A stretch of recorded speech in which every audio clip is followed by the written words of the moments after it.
On our last video we covered the Dryads, the beautiful women of the forest. There is, however, a big difference between a Dryad and a Nymph, even if from the outside they can seem fairly similar. See, finding one of them might mean that you will fall charmed and under their spell for years, becoming their love slave. Finding the other one means you die.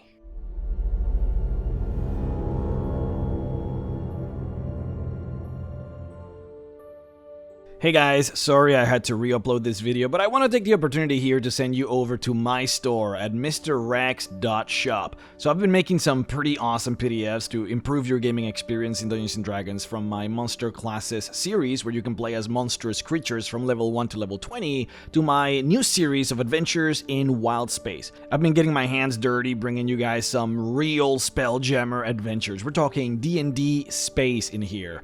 Travel across the stars in flying ships, explore the astral sea, and meet the unimaginable horrors of wild space. Here we have Escape from the Crystal Moon, which is a perfect adventure to start your spelljamming campaign. It's an adventure for level 1 characters that will get you straight into the action. Try it out, I promise you it's really good. It'll be particularly useful to you when Wizards of the Coast officially comes out with the Spelljammer setting book, which is happening very, very soon. Otherwise, I mean, you have to try out my monster classes, play as a dragon, a succubus, or even as a ghost. I have fully written these monsters as classes from level 1 to level 20. They are awesome. We also have a big balance update for them too, so stay tuned for that. But anyways, mrrhexxart.shop. Check out the link in the description to go to the shop. Now, back to the video. This would be the part of the video where I would go over what the monster manual says about the creature. Unfortunately, the Nymph didn't really make it there. We don't actually have a Nymph entry in the monster manual. Now, not to say that the creature isn't important, however. We have had nymphs in literally every edition since the game came out, and it is very likely that we're gonna get another book like Volo's Guide to Monsters with added creatures having the nymph included. I mean, this creature is kind of a staple of fantasy and has always been in D&D, so I think it is guaranteed that we're gonna get her at some point. The reason I am covering her, however, is because we just did the Dryad, so I feel like it makes sense to cover the one creature that gets confused with it all the time. This might be a short video though. Let's go ahead and talk about the Nymph. Since we don't really have an entry for this creature, we have to start from scratch. What's a nymph? A nymph is essentially beauty given form. Just like how a water elemental is water given sentience, a nymph is beauty in the flesh. Now, the funny thing is that it might have sounded like a metaphor, but it literally is not. A nymph is a spirit of beauty, an elemental of beauty. It is a product of something subjective and unsubstantial, though in the Feywild, the subjective becomes material. It is an odd place, a place where emotions can become living things, and this is one of those things. A nymph, much like the Dryad, looks like a beautiful woman of elvish descent. The main difference between the two in this regard is that a Dryad is conventionally beautiful, the type of beautiful that you would find on a normal, beautiful mortal woman. There's nothing crazy about it, a Dryad is just very, very attractive. A nymph, on the other hand, is unreasonably attractive. It is described as the epitome of perfection in every single regard. A nymph's beauty is beyond words, with vibrant, thick hair, radiant skin, perfect teeth, full lips, and gentle eyes. The silk robes that they wear are magical and glowing, and they contort perfectly to the nymph's body. The silk is hemmed with golden threads and embroidered with rainbow hues of unearthly magnificence. A nymph's voice is musical. To give you perspective on the difference between the two, a Dryad generally has to resort to charming hot dudes magically to keep them with her. A nymph, on the other hand, is so beautiful that when you look at her, you go blind. Literally, you go blind. Your brain overloads with the indescribable beauty that it short-circuits. Your eyes lose all light, and your brain becomes a mush for hours before you can get your bearings back. Your eyesight, however, will be permanently gone. This is what looking at the beautiful face of a nymph will do to you. If you, however, were to be fortunate, or maybe in this case, unfortunate enough to see a nymph in the nude, then you immediately die. This here is an official illustration of how monster hunters hunt for nymphs in the Forgotten Realms. You block your eyesight just enough so that you can only see vague shapes. That way you cannot make out the features of the nymph and you don't go blind or die. We will talk a little bit later though about why you would hunt for nymphs. But I should also mention that regardless of sexual orientation, women are also affected by the beauty powers of the nymph, so be careful out there. If you see a naked one, you will also die out of sheer unimaginable beauty. The scary part about all of this is that you don't even need to look at the nymph directly in order to suffer the effects. It is very plainly stated that even reflections can blind you. Things like a reflecting pool, a mirror, even a magical scry can get you killed if you so happen to see the nymph naked. There is no shortcut here. As far as we know, the only ones actually immune to this effect are other nature spirits, creatures like the satyrs, who, much like with dryads, they constantly attempt to find and engage with nymphs. Nymphs, however, unlike the dryads, are not interested in sex at all, but they do love music, and the music of the satyrs are one of the most beautiful things that you will hear. Satyrs love to simply gaze upon the nymphs, and the nymphs love to listen to the music.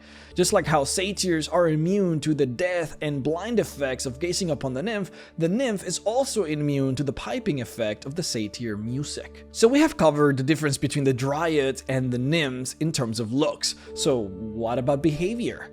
A dryad talks to animals and plants. It looks for handsome men to romantically enslave, and it tries to make the forest more beautiful. A nymph, on the other hand, cannot talk to animals, does not romance anybody, and doesn't actively try and make the forest more beautiful. In a lot of ways, they're actually the exact opposite. See, nymphs are so unnaturally gorgeous that even animals flock to them. These animals completely forget about predators or natural enemies and form momentary alliances with others merely to hang out together with the nymph, who will cure them of ailments and pet them. Animals generally like to exist around her, as her presence brings them inner peace and calm. Nymphs, however, don't really possess the innate ability to talk to them, though as powerful druidic figures, they very often obtain divine powers from nature gods who will bless them with many spells, some of which will be the ability to speak with animals and more. It is actually fairly rare to see a nymph that is not directly involved with a nature god in one way or another, so most of them do possess fairly powerful divine druidic magic. Because of this, generally speaking, they are more powerful than dryads.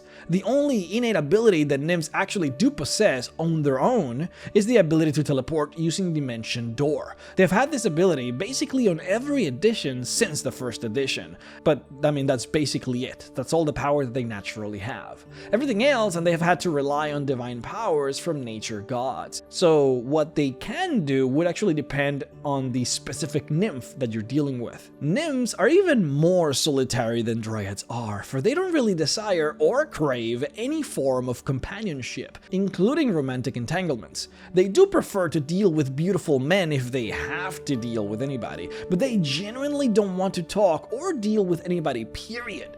See, you should know that reproduction for the nymph is different, even more different than normal monsters, and certainly different from dryads. Dryads can have, and do constantly have, babies with other entities, mortals or otherwise. Nymphs behave much more like elementals.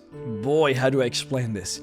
There are places in the natural world that are just perfect, pure and beautiful, unadulterated pieces of land where the breeze flows just right, where the flowers blossom with just a perfect aroma, where the waters are as clear as air. In these places of perfect natural beauty is where nymphs spawn. It is described to us that they, quote, spontaneously appear, end quote. The best way to explain it would be that the actual beauty of the sacred pure grove coalesced and took form. Literal beauty taken shape. Now, the locations where the nymph can mysteriously appear only have to be perfectly beautiful. There's no restriction as to where it has to be. Generally speaking, people have the wrong assumption that nymphs are only found in forests, but that couldn't be farther from the truth. And this is where the big differences between the dryad and the nymphs actually are. Dryads are women of the forest, whereas nymphs are elementals of beauty, and, well, natural beauty can be found anywhere. There are underwater grottos in the bottom of the ocean with beautiful corals, shells of glistening colors, pearls of magnificent whites, and ocean flowers that shine with vibrancy where nymphs spawn.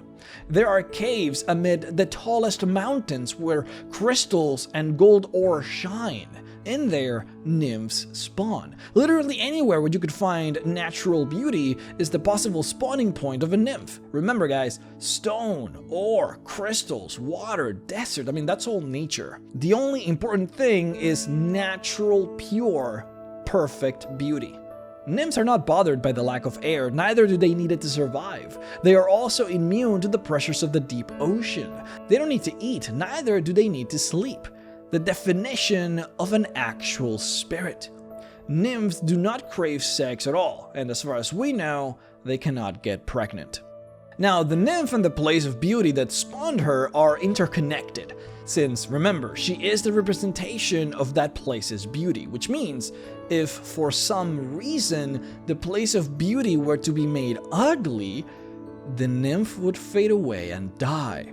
When the ancient grove of trees are chopped down for firewood, or the ocean grotto is used as a dumping ground for waste, the nymph that inhabits the place will disappear. Conversely, the same happens if the nymph is hurt. Any harm that falls to the nymph will despoil the sacred grove, and if the injury is bad enough, the area might get cursed.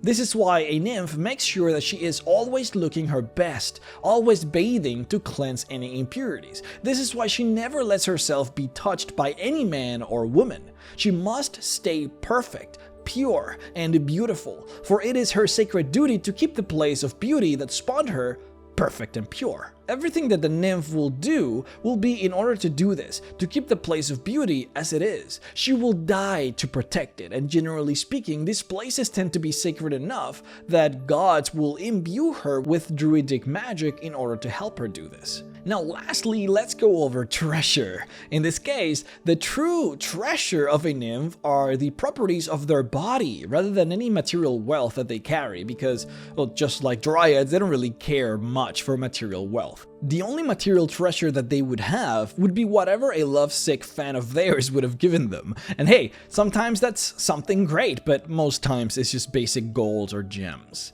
Now, the true treasure, like I alluded before, is in their body. It's actually both their hair and their tears. A lock of nymph's hair can be used to create a powerful sleeping potion, or if enchanted and woven into cloth, you could create a garment that will magically enhance the charisma of the wielder. It is stated that you would need at least 20 strands of nymph's hair sewn into a fabric in order for the fabric to gain this effect. The tears though, oh, that's the most coveted part of the nymph. The tears of a nymph is used in the production of the mighty filter of love, a potion that can make anyone fall in love with you. The sad thing is that no filter of love was ever created without the harming of a nymph. But hey, maybe it's worth it. Now, if a man were to be kissed by a nymph, all painful and troubling memories of the man would be forgotten for the rest of the day. And if a woman were to bathe in a nymph's pool, she would become extraordinarily more charismatic until she were to bathe again. Thank you guys so much for watching. I would like to personally thank my Patreon supporters, Rukato Fan, Major Fail Gaming, Wyatt Curlin, Barry Maskant, 5E Magic Shop, Anthony Clias, Toby Oliver, Jog Jaguth, Lord of Dreams, Daniel Umar, Zach Powell, Max D, Noah Perkins, Simon Holman, and Mediocre at Best for supporting me on Patreon at the $25 level. If you would like to support me as well, then please head on over to patreon.com/MrRex to support. Guys, thank you all so much for the support. Thank you so much for the likes, so much for the comments. You guys have been doing amazing. The channel is growing, and I think it's thanks to all of the likes and comments that you guys have been leaving. So if you really want to support, just make sure to keep doing what you're doing. Whatever it is that you're doing, guys, it's working. I love it. I appreciate it. Thank you very, very, very much.